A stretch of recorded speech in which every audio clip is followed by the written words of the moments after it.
السلام علیکم ورحمۃ اللہ وبرکاتہ۔ عبداللہ طاہر جب خراساں کے گورنر تھے اور نیشا پور اس کا دارالحکومت تھا تو ایک لوہار شہر ہر رات سے نیشا پور گیا اور چند دنوں تک وہاں کاروبار کیا، پھر اپنے اہل و عیال سے ملاقات کے لیے وطن لوٹنے کا ارادہ کیا اور رات کے پچھلے پہر سفر کرنا شروع کر دیا۔ انہی دنوں عبداللہ طاہر نے سپاہیوں کو حکم دے رکھا تھا کہ وہ شہر کے راستوں کو محفوظ بنائیں تاکہ کسی مسافر کو کوئی خطرہ لاحق نہ ہو۔ اتفاق ایسا ہوا کہ سپاہیوں نے اسی رات چند چوروں کو گرفتار کیا اور امیر خراساں عبداللہ طاہر کو اس کی خبر بھی پہنچا دی، لیکن اچانک ان میں سے ایک چور بھاگ گیا۔ اب یہ گھبرائے، اگر امیر کو معلوم ہو گیا کہ ایک چور بھاگ گیا ہے تو وہ ہمیں سزا دے گا۔ اتنے میں انہیں سفر کرتا ہوا یہ لوہار نظر آیا۔ انہوں نے اپنی جان بچانے کی خاطر اس بے گناہ شخص کو فوراً گرفتار کر لیا اور باقی چوروں کے ساتھ اسے بھی امیر کے سامنے پیش کر دیا۔ امیر خراساں نے سمجھا کہ یہ سب چوری کرتے ہوئے پکڑے گئے ہیں، اس لیے مزید کسی تفتیش و تحقیق کے بغیر سب کو قید کرنے کا حکم دے دیا۔ نیک سیرت لوہار سمجھ گیا کہ اب میرا معاملہ صرف اللہ جل شانہ کے بارگاہ سے ہی حل ہو سکتا ہے اور میرا مقصد اسی کے کرم سے حاصل ہو سکتا ہے، لہٰذا اس نے وضو کیا اور قید خانہ کے ایک گوشے میں نماز پڑھنا شروع کر دی۔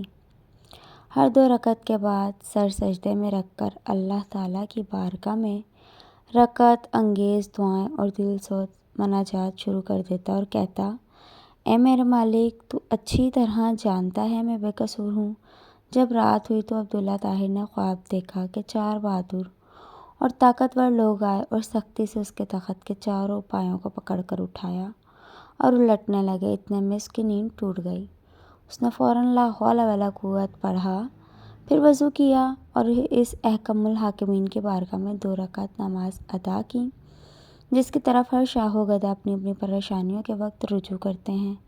اس کے بعد دوبارہ سویا تو پھر وہی خواب دیکھا۔ اس طرح 4 مرتبہ ہوا۔ ہر بار وہ یہی دیکھتا تھا کہ چاروں نوجوان اس کے تخت کے پایوں کو پکڑ کر اٹھاتے ہیں اور الٹنا چاہتے ہیں۔ امیر خراساں عبداللہ طاہر اس واقعے سے گھبرا گئے اور انہیں یقین ہو گیا کہ ضرور اس میں کسی مظلوم کی آہ کا اثر ہے۔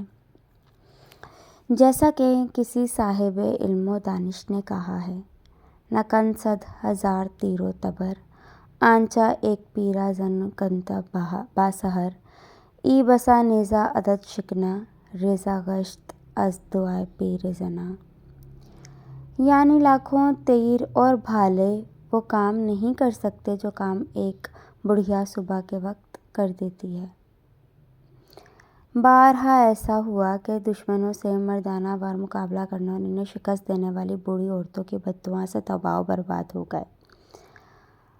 امیر خراساں نے رات ہی میں جیلر کو بلوایا اور اس سے پوچھا کہ بتاؤ، تمہارے علم میں کوئی مظلوم شخص جیل میں بند تو نہیں کر دیا گیا؟